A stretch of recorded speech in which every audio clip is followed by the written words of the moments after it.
What's going on, everyone? Welcome back to another episode of the JT Sports Podcast. I'm your host, JT. We got a lot of things to discuss on today's episode, man. Isaiah Simmons got traded to the New York Giants. Got to give my thoughts and reactions to that trade. The Jonathan Taylor sweepstakes are starting to heat up, and I'm really afraid about how good Jonathan Taylor could make the potential teams that are interested in trading for him. The Buccaneers, are they going to suck?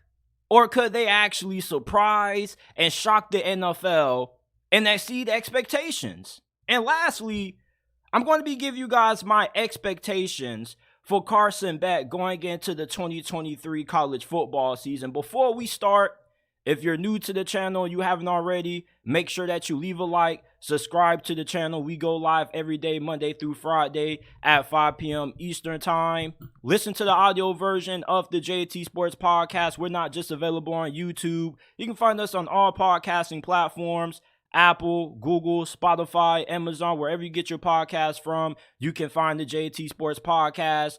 If you enjoyed today's episode and you want to know how you can support the channel, all you got to do is leave us a 5-star review on Apple and Spotify. It only takes 15 seconds to do, and it's a free way to support the channel. All you got to do is type in the JT Sports Podcast on Apple or Spotify, and it will pop up. Or you can go down to the link down below in the description, scroll down a little bit, and there will be the links to the Apple and Spotify versions of the podcast. Now, let's start off with the biggest news of the day. Arizona has traded former top 10 pick Isaiah Simmons to the New York Giants, and Joe Schoen has New York Giants fans going freaking insane right now. There are so many Giants fans who are so happy and super optimistic about what Isaiah Simmons can do in Wink Martindale's defense. And if you are calling this trade a finesse or a robbery, I agree with you. The Arizona Cardinals invested a top 10 pick into Isaiah Simmons in 2020, right? This is somebody who hasn't really been utilized properly. He may not look like a great player, but I think it's more due to the fact that he's been underutilized. You see, when Isaiah Simmons was coming out of Clemson, he was a really polarizing prospect. The reason for this is because you didn't really know what position he would be able to excel at the NFL level. This is somebody who at Clemson was playing defensive back. He could have played corner, safety. He can play linebacker, outside linebacker. He pretty much was a positionless football player coming out of college. And Arizona took him, and they didn't really know how to maximize his ability. And Isaiah Simmons is one of those kind of players that he can't get drafted by any team. He has to go to a specific team that runs a scheme that's going to allow Isaiah Simmons to showcase his versatility. And the Arizona Cardinals were never able to crack the code to Isaiah Simmons. This is also the same franchise that drafted Hassan Reddick, and they couldn't make it work with him neither. And they're also struggling right now with Zaven Collins.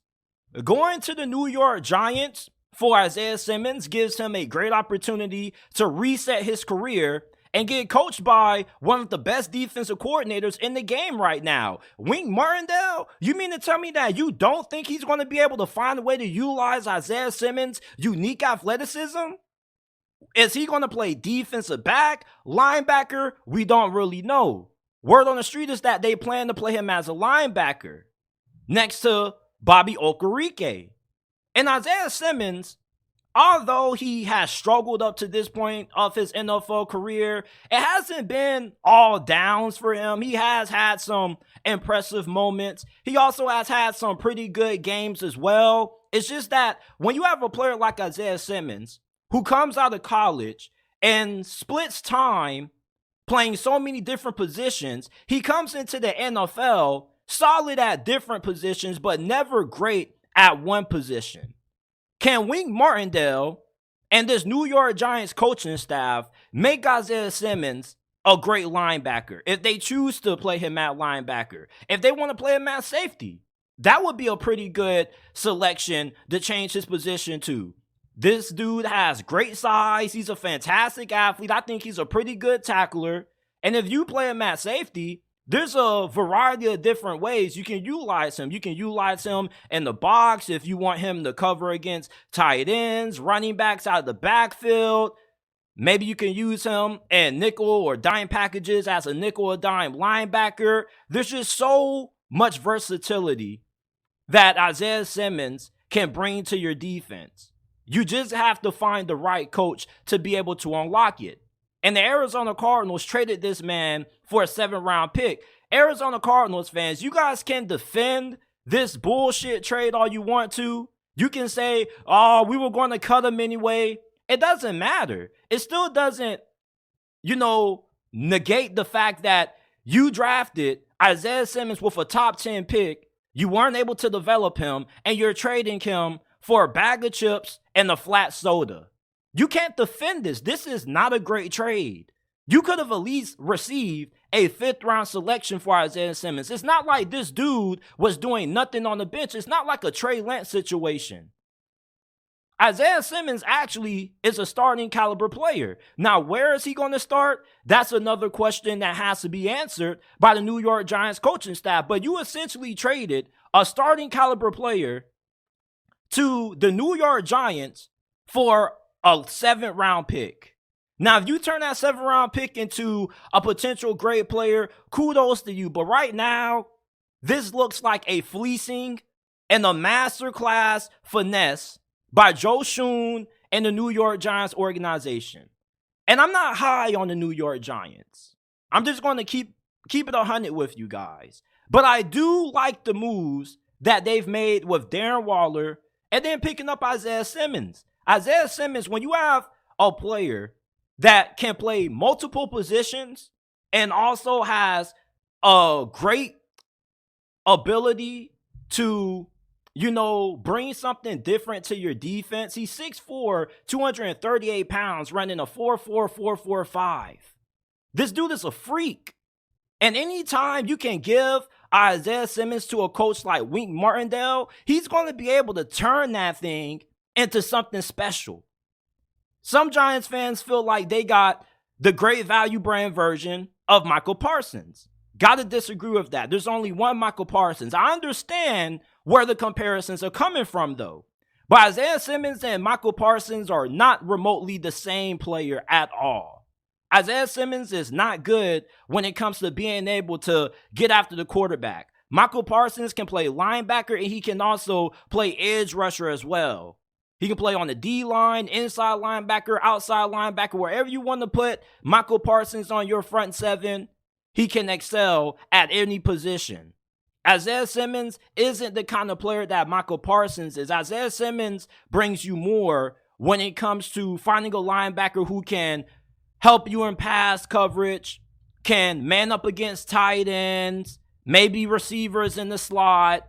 He's not the same kind of versatile chess piece that Michael Parsons is. Michael Parsons excels at getting after the quarterback at different positions. Isaiah Simmons isn't somebody who stands out for his ability to get after the quarterback. He stands out for what he can be as a weapon on your defense, for what he can bring to your pass unit if he can improve his pass coverage and his athleticism with that closing speed that he has.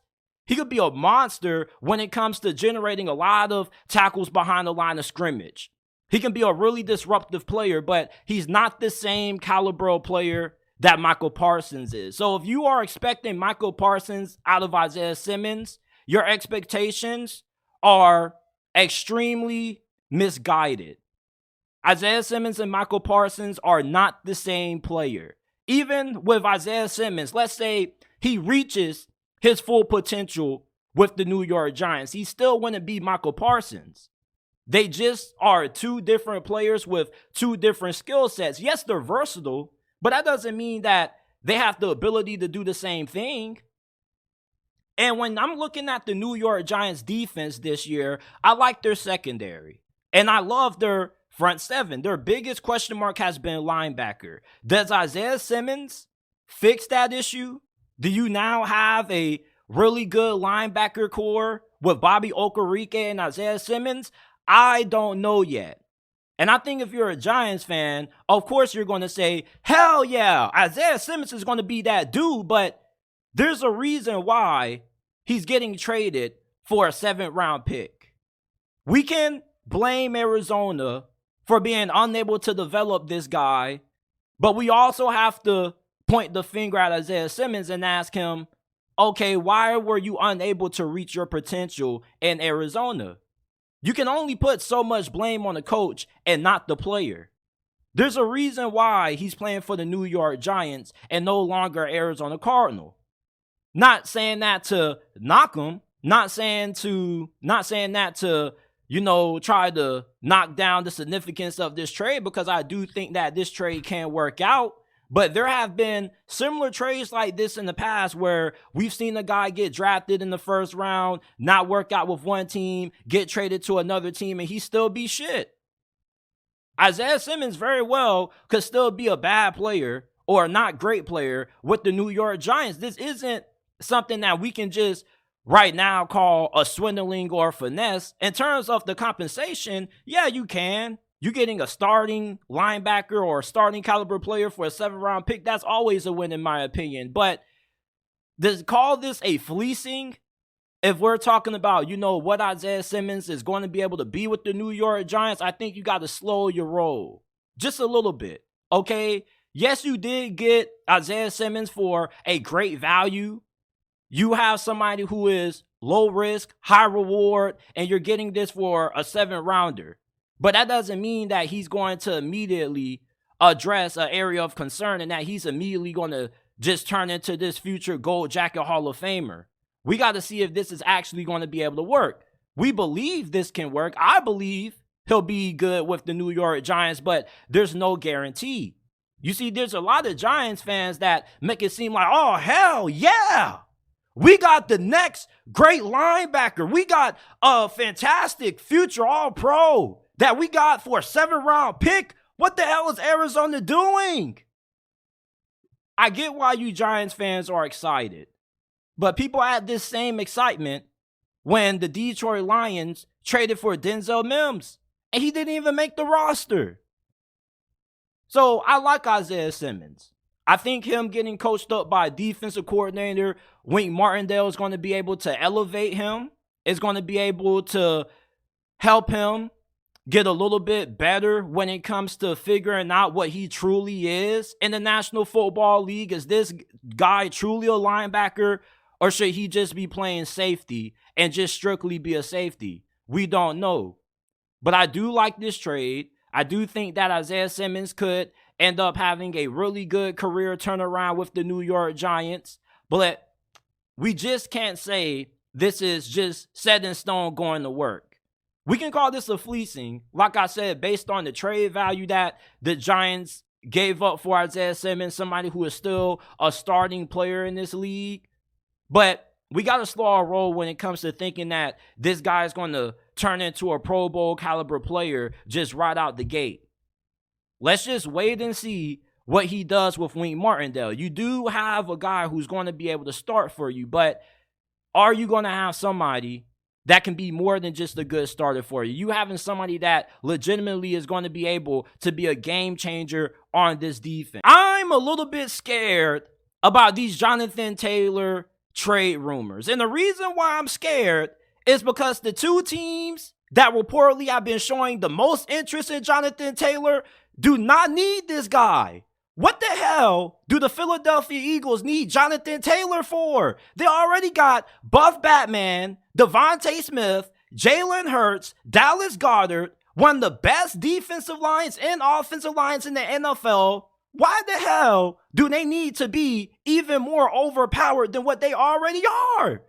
I was telling my classmate earlier today, if the Philadelphia Eagles get Jonathan Taylor, just give them the fucking Super Bowl. What's even the point of playing the season? I get that, the game's got to be played and the greatest teams don't always win the Super Bowl. But if Jonathan Taylor gets traded to the damn Philadelphia Eagles, you mean to tell me that you don't think they're the favorites to win it all? Who's better than Philadelphia if they get Jonathan Taylor? Tell me, who is a better team than the Philadelphia Eagles if they acquire Jonathan Taylor? The Cowboys? Stop it. The 49ers? Come on, man. If the Philadelphia Eagles get Jonathan Taylor, they at least are making it back to the Super Bowl. At least. This team is way too loaded to be needing a Jonathan Taylor. Now, getting Jonathan Taylor doesn't make the Eagles a worse team. It only makes them better. So if you put Jonathan Taylor on the damn Philadelphia Eagles, if you're a Dallas Cowboy fan and you finally think this is the year, you might want to go ahead and push those expectations back to 2024, because 2023 is probably going to belong to the Philadelphia Eagles when it comes to winning the NFC. Now, the second team that has a lot of interest in trading for Jonathan Taylor are the Miami Dolphins. Now, for the life of me, I don't understand why the Miami Dolphins have interest in improving every other position on their football team other than the offensive line. But if they get Jonathan Taylor, I'm not going to hold it against them. This is already one of the scariest offenses in the NFL. You got Tyreek Hill, Jalen Waddle, and then you add Jonathan Taylor in the backfield? That's one of the best non-quarterback position groups in the NFL. You look at what they already have at wide receiver and Waddle and Tyreek Hill, and then Jonathan Taylor, one of the best running backs in the NFL. So they could have a top 5 running back, a top 5 wide receiver, and the top 10 wide receiver on the same damn roster. Even though their offensive line wouldn't be great, when you have a guy like Jonathan Taylor, he can help elevate your offensive line in a sense. The reason for that is because he's somebody that has great vision, and he's also super powerful. So even if the offensive line isn't creating gaping holes, with his ability to make things happen after contact, Jonathan Taylor would make the Miami Dolphins an already scarier team than what they already are. And the big problem with the Miami Dolphins that a lot of people don't talk about is that last year they could get too one-dimensional on offense. There were games last year when the Miami Dolphins just completely abandoned the run game. This wouldn't happen if they get Jonathan Taylor. And I could put money on that. They get Jonathan Taylor, they're running this man at least 20 to 25 times a game, and he would take such a big load off of Tua Tagovailoa. When you go into the playoffs, you don't need to have a great run game. The Kansas City Chiefs won the Super Bowl with the 7th-round pick in Isaiah Pacheco. Cam Akers was RB1 for the Rams when they won the Super Bowl over the Cincinnati Bengals. You don't need to have a great running back or a great rushing attack to win a championship, but you do have to be able to play complementary football when you get in the postseason. You don't have to be great at running the football, but you at least have to be able to do it when you want to do it. You got to be able to run the football so you can take time off the clock when you're up a lot of points and to take some of the load off your quarterback. There's a lot of pressure on Tua Tagovailoa going into this season. And I'm not saying that he's not going to be able to handle it, but I am saying if you're the Miami Dolphins and you got a chance to make life easier for your franchise quarterback, why wouldn't you pull the trigger? If the Miami Dolphins acquire Jonathan Taylor, if you're a Jets fan, a Bills fan, a Patriots fan, you mean to tell me that you don't think they wouldn't even be even better than what they already are now? People are already considering the Miami Dolphins to be dark horse Super Bowl contenders. With Jonathan Taylor, he legitimizes them, if that's even how you say it, as a Super Bowl contender. They would go from dark horse contenders to legit Super Bowl contenders. And you probably could make the argument that maybe they end up being the second best team in the AFC behind Kansas City, at least right now, before week 1 of the season kicks off. Outside of Kansas City, who else could you say will have a better roster than the Miami Dolphins if they get Jonathan Taylor? Cincinnati? I mean, their offensive line is really good. They got really great receivers. Joe Mixon is a stud, but I think that's a legitimate debate. The New York Jets, the Buffalo Bills, I mean, Jonathan Taylor would do nothing but make the Miami Dolphins offense even more appealing to the national media. Everybody already loves the Miami Dolphins. The only reason why people question Miami is because they question Tua's health.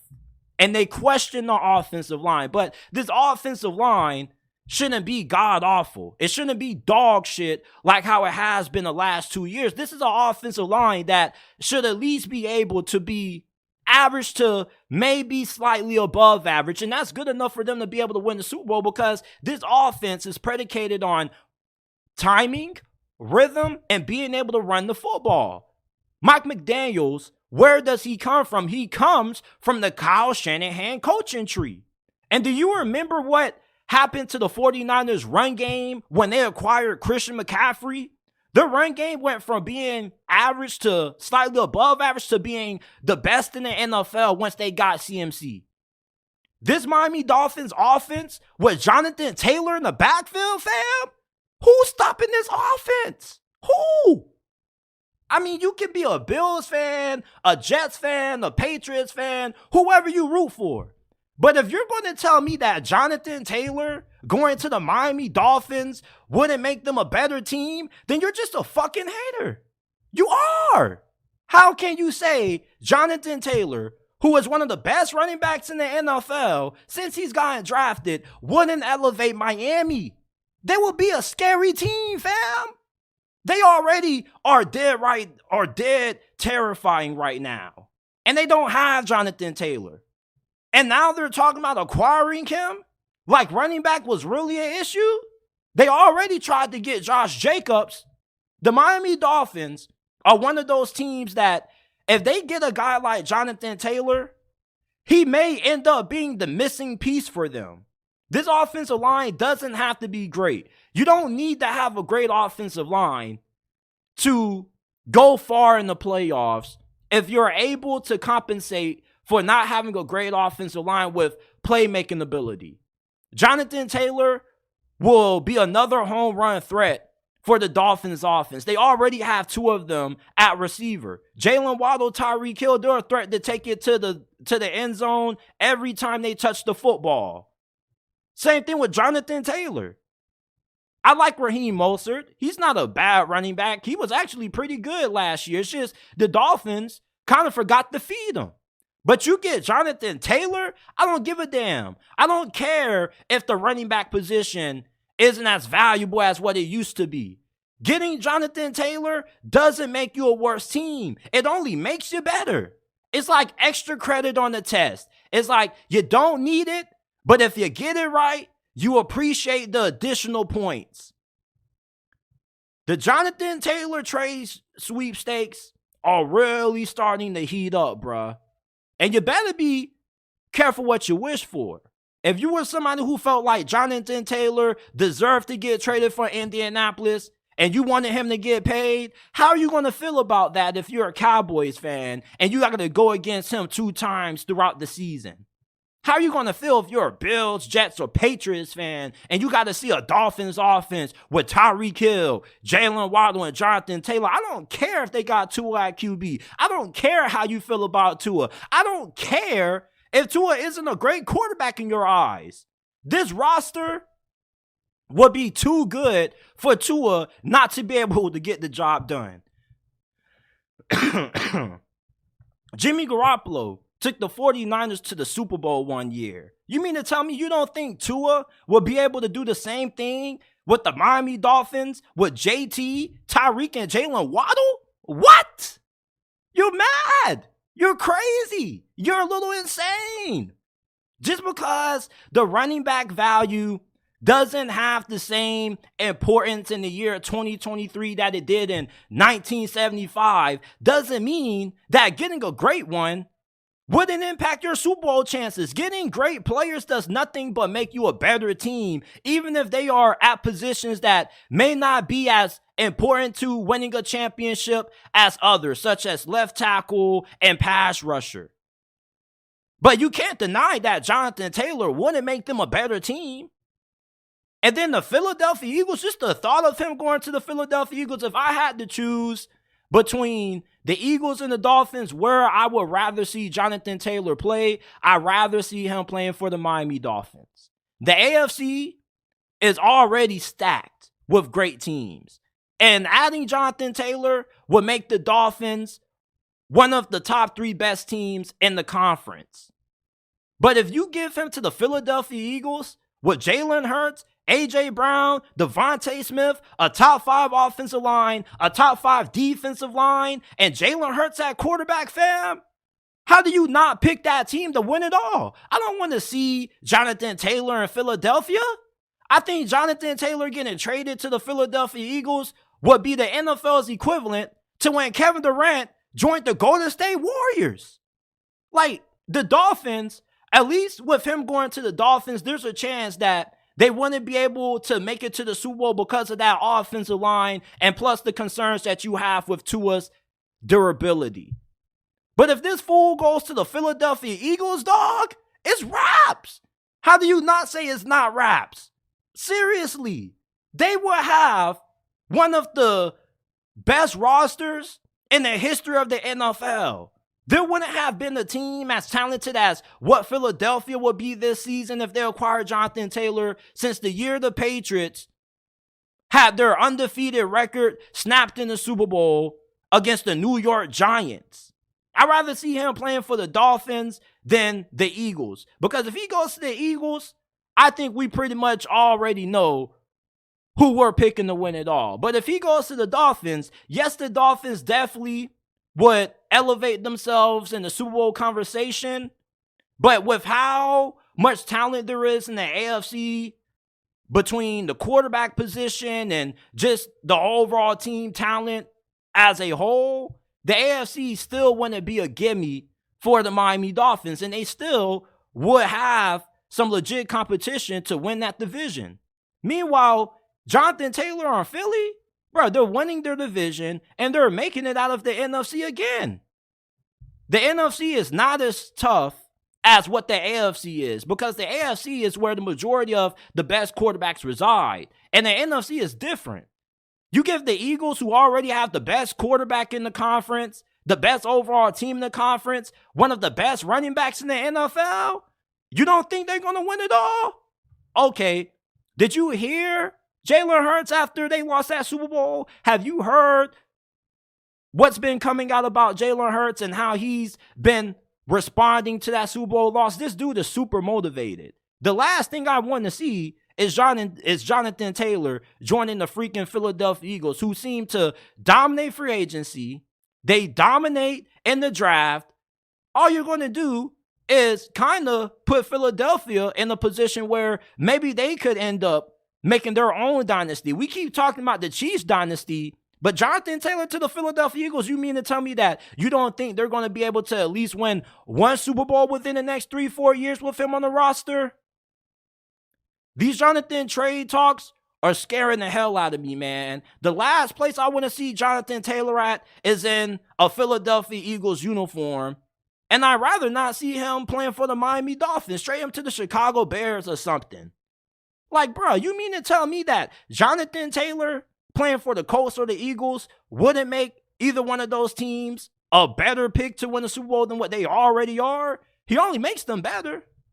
Just saying. The Buccaneers are expected to be in the Caleb Williams sweepstakes, and most NFL fans in Netherlands expect the Buccaneers to suck water through a garden hose this year. But there may be a chance that the Buccaneers may be able to shock you. Oh, what, JT? You think the Buccaneers could surprise some people? Hear me out.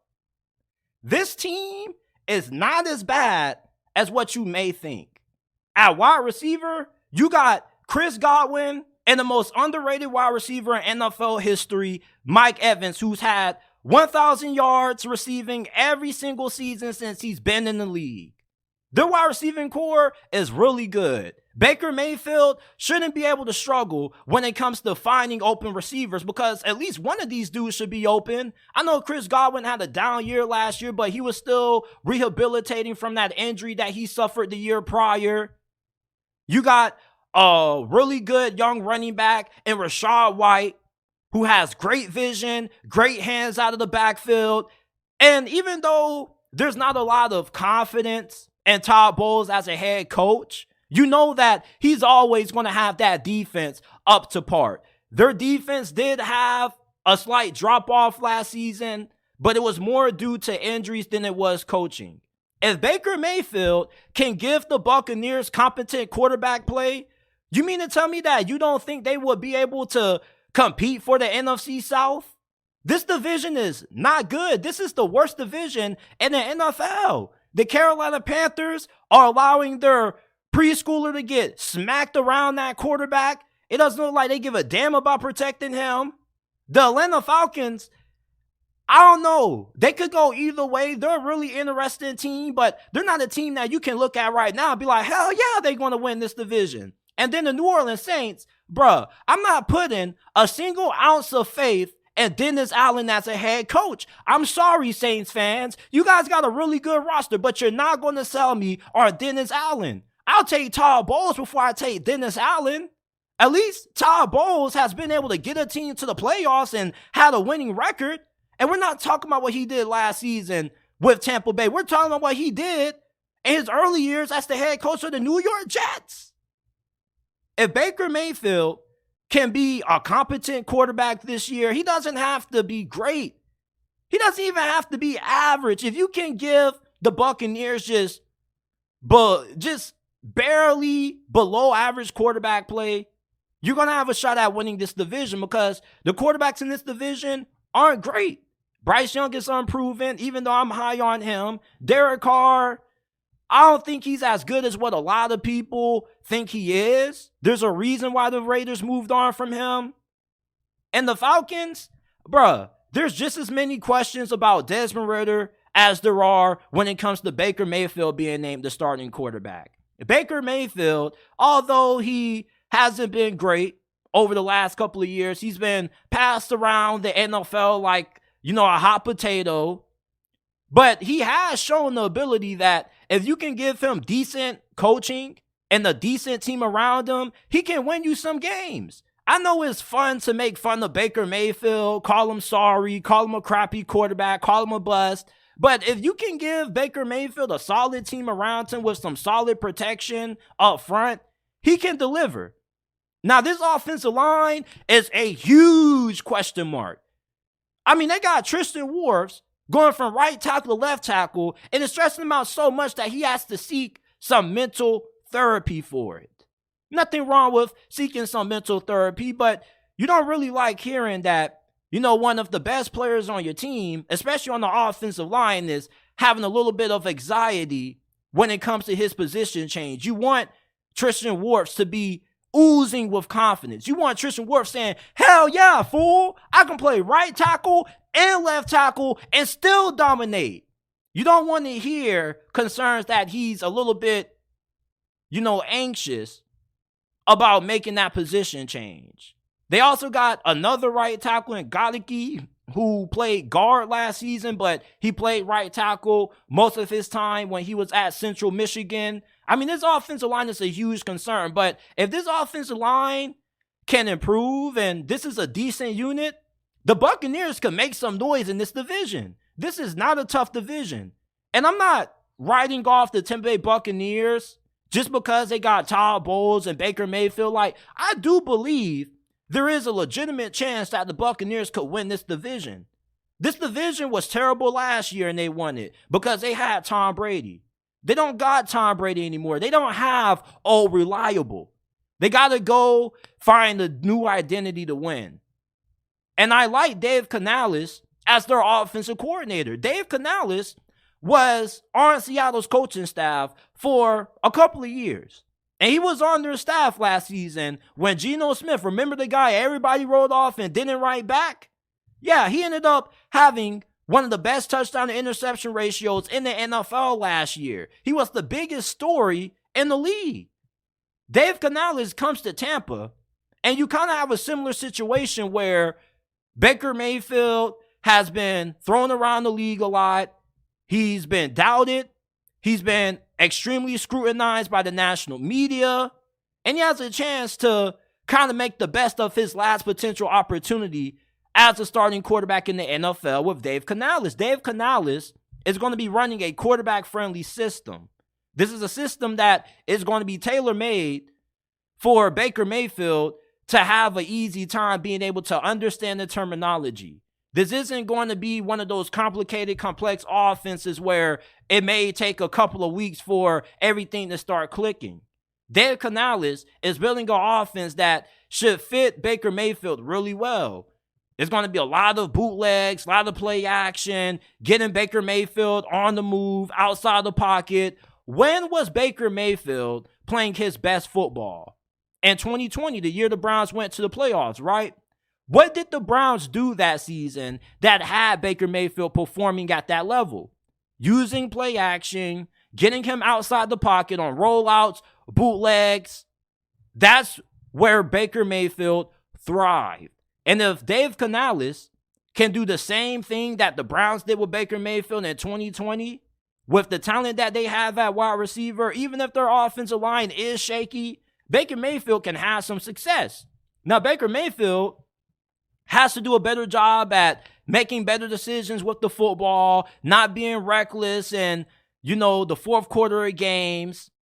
But he has looked really good in the preseason, surprisingly, because when you listen to the reports that were coming out about him out of training camp, you were like, bruh, is this dude even going to be able to beat out Kyle Trask? But he has.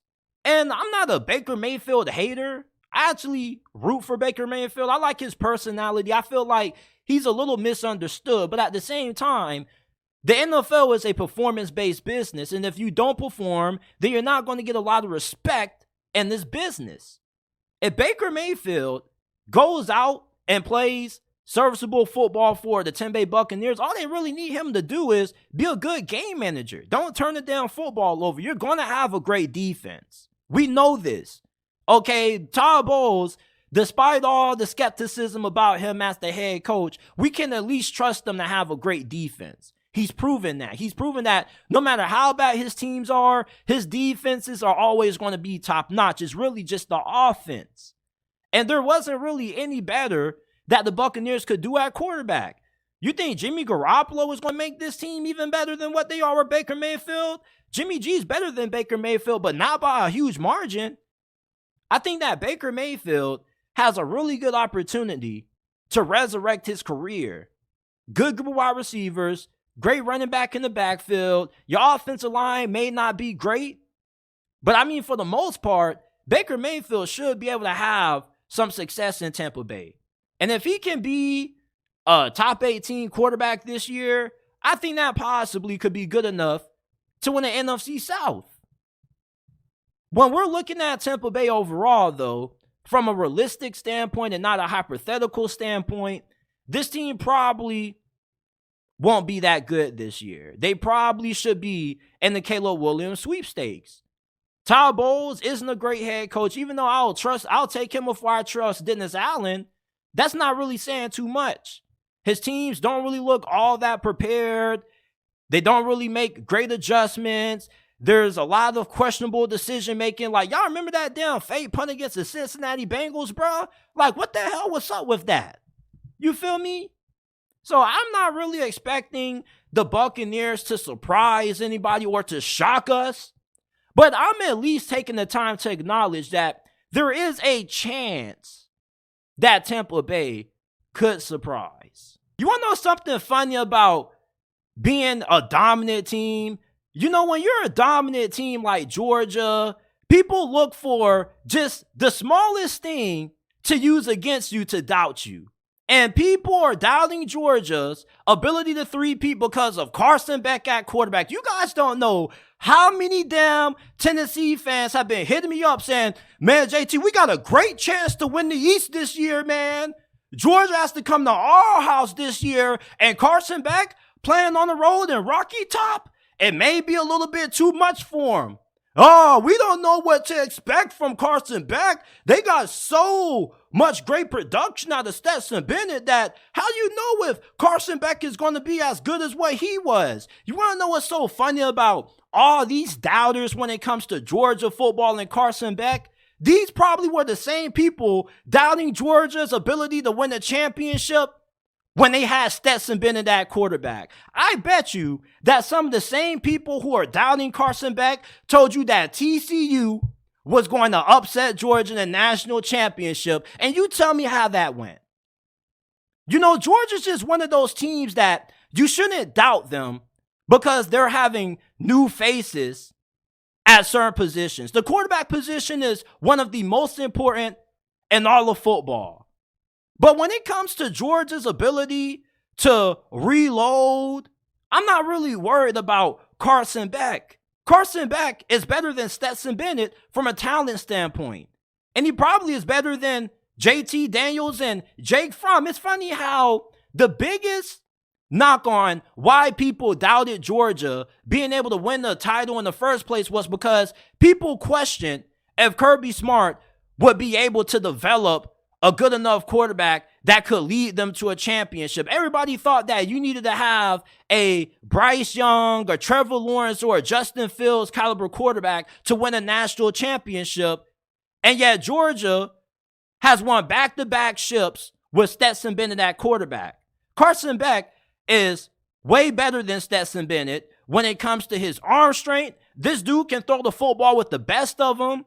He also is bigger than Stetson Bennett. Carson Beck is 6'4", 226 pounds, and I've actually seen Carson Beck play in person. I went to Riverside High School down in Jacksonville, Florida. I've witnessed Carson Beck play when we played against Mandarin. That same year they won a state championship. We were beating them by a huge margin in the first quarter. And then after the first quarter, I don't know what the hell got into Carson Beck, but he was looking like a man possessed. Carson Beck is the real deal. I've seen it with my own eyes. I've seen Carson Beck play in person. Did you not see him in the spring game? Oh, it's just a spring game. Bruh, he's doing this against Georgia's first string defense in the spring game. This just isn't anybody. It's not like Georgia hasn't had two legendary defenses the last 2 years. My expectations for Carson Beck is that I expect him to be even better than what Stetson Bennett was. Stetson Bennett was a really good quarterback when it came to distributing the football, playing within structure. Yeah, he had enough athleticism to extend plays, but Carson Beck is way more talented than what Stetson Bennett was. If you were one of those people who felt like JT Daniels should have been starting over Stetson Bennett, and you were one of those people saying that Georgia just needs more talent at quarterback, you got your answers. Well, you got your prayers answered in Carson Beck. Carson Beck was a 4-star recruit coming out of the 2022 recruiting cycle. He beat out Brock Vandagriff, who also was a highly touted quarterback. And just because Carson Beck doesn't have a lot of starting experience doesn't mean he's going to struggle on the road. Have you seen Georgia's schedule this year? Bro, Georgia has the easiest path to a three-peat than any other program in the history of college football over the last couple of years that's had the opportunity to potentially three-peat. Bruh, their toughest game of the season is against Tennessee. They don't play Tennessee until what? Late this year? You look at Carson Beck. Carson Beck should be putting up some monster numbers for Georgia. Oh, JT, like, they don't got great receivers. Dominic Lovett? Do you remember him from Missouri? Yeah, you probably don't if you're one of those people that continue to doubt Georgia. Look at Dominic Lovett. He was one of the highest rated wide receivers coming out of the transfer portal. They got Lad McConkey coming back. They got Brock Bowers, probably the greatest tight end in college football history that Carson Beck is going to be throwing the football to. Oh, they lost Todd Monken. They got Mike Bobo. Mike Bobo isn't a good offensive coordinator, JT. Like, have you heard about Mike Bobo? Yeah, have you heard about Mike Bobo? You do know that Mike Bobo used to be the offensive coordinator for Georgia under Mark Richt. And Georgia had some of their best offenses in program history when Mike Bobo was calling the plays. I think they're going to be fine on offense when it comes to the play calling. People are just looking for reasons to doubt Carson Beck because they're looking for a reason to doubt Georgia. Okay, J.J. McCarthy is more experienced than Carson Beck. But I don't think J.J. McCarthy is as good as what people hype him up to be. He's not that accurate. And plus, against TCU, a team who Michigan was perceived to be far more superior than, he struggled. Didn't he throw like 2 pick sixes? You're going to see way better quarterback play out of Carson Beck than what you're going to see out of J.J. McCarthy this year. And I'm willing to live and die on that hill. And if you're bold enough, if the money's right, and you want to get up with me in the DMs and get a little $20, $30 bet going on who will have a better season, J.J. McCarthy or Carson Beck, I gladly will have no problem taking Carson Beck. Good accuracy, makes good decisions with the football, and he's a way more talented quarterback than what Stetson Bennett was. It's funny how people use Stetson Bennett as a reason to doubt Georgia. You remember when Georgia won their first national championship? People was like, oh, they're frauds. They want to do it again. And they did it again. And now people are looking for another new reason to doubt Georgia. And that reason is going to be, oh, they got a more talented quarterback now. They're not going to be able to get it done. Like, that makes no sense. Carson Beck is a far more physically talented quarterback than what Stetson Bennett was. There's no reason why this offense should take a step back with Carson Beck underneath center. This offense has done nothing but gotten better. Their offensive line is still amongst the best in college football. The wide receiver position has improved. This is the most talent that Georgia has had at receiver in the brick. They don't really utilize the transfer portal all that much, but when they do, best believe they're coming out with some dogs. No pun intended. You look at what Carson Beck is going to be able to do with a Dominic Lovett and Brock Bowers, fam. Bruh, they should easily cruise their way through this SEC schedule that they have. They should smack Tennessee on the road in Rocky Top, shut up those Vols fans, and they should be able to make it to the SEC championship game. Now, will they be able to beat Bama or LSU potentially? We'll see. But I don't think Georgia, if they come up short of being able to three-peat, it's going to happen because Carson Beck wasn't good enough. You remember before Stetson Bennett fully took over the reins at QB, where people were asking for JT Daniels to come back because they felt like they didn't have enough talent at quarterback to win. You finally have that blue chip quarterback that you've been wanting for years. You got Stetson Bennett out the way. He was cool. He got it done. He was a gamer. But now you got a true ultra-talented quarterback that was highly touted coming out of high school. You got a blue chipper now. You got a guy who could be a generational quarterback. He may not be as good as Trevor Lawrence or a Deshaun Watson or Bryce Young, but Carson Beck, I think he's going to be able to pave his own legacy in Georgia and be able to be remembered by this fan base. I think Carson Beck is going to be one of the better quarterbacks that Georgia football has had since Matthew Stafford. And Aaron Murray. Let's not forget about Aaron Murray. Aaron Murray kind of is my childhood at quarterback. When I first got into watching college football, Aaron Murray was one of my favorite players to watch. Being honest, love me some Aaron Murray. But I think Carson Beck is going to be better than what Georgia has had at quarterback in the last decade, bruh. Jake Fromm was solid, but I think Carson Beck, this dude just has all the tools to be one of the best quarterbacks in college football. Arm strength, decision-making, elite accuracy, good ball placement. Carson Beck is the real deal at quarterback for Georgia. And if you are doubting Carson Beck and you think that Georgia is not going to be able to three-peat because he's going to be behind center at quarterback, you're about to get another wake-up call. Just like how a lot of folks who thought TCU was going to upset Georgia, they got a reality check and they got a wake-up call. Like, you see, people hate dominance because they don't like to see the same team continuing to win. They want to see different faces. People just hate dominance in sports. We root for the underdog. It was fun to root for Stetson Bennett because he was the underdog. It was fun to root for Georgia because you wanted Kirby Smart to eventually be able to get one over on Nick Saban. You wanted Georgia to prevail. It's easy to root for a team when they haven't been dominant. You see how people love Golden State and Steph Curry before they started winning all those championships. And as soon as Golden State started to win too much, people started to hate on them. People started to doubt them. When people doubted Golden State The year before last, guess what happened? They won another championship. When people doubted Alabama, guess what happened? They had Devontae Smith winning the Heisman Trophy, damn near 3 Heisman finalists, and Najee Harris, Mac Jones, and Devontae, and they won the national freaking championship. You see, one thing about greatness is that greatness tends to prevail more times than not. Georgia is too dominant of a program for this team to just completely take a step back because they got a new face at quarterback. Bruh, Georgia doesn't rebuild. They reload. He's a 4-star quarterback. Some of y'all Georgia fans are talking about Carson Beck like he was a 2 or 3-star recruit, which is insane to me. Mac Jones was a 3-star recruit. Just because Carson Beck had to wait for his time doesn't mean that he's going to end up not being great. Mac Jones waited how many years at Alabama to start and led them to a national championship? Georgia was winning championships with Stetson Bennett, who is not as talented as what Carson Beck is. Carson Beck, I think he's probably going to have 30 touchdowns, 8 interceptions. He'll complete around 66 to 68% of his passes.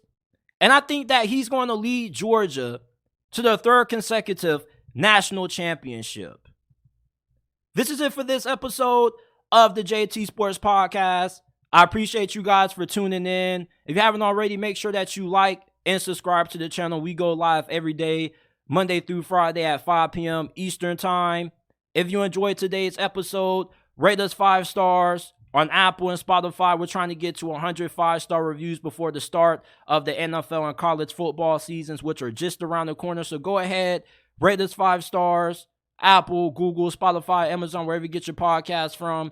The JT Sports Podcast is available. I appreciate you guys for tuning in, and I will see you guys tomorrow with another episode of the JT Sports Podcast.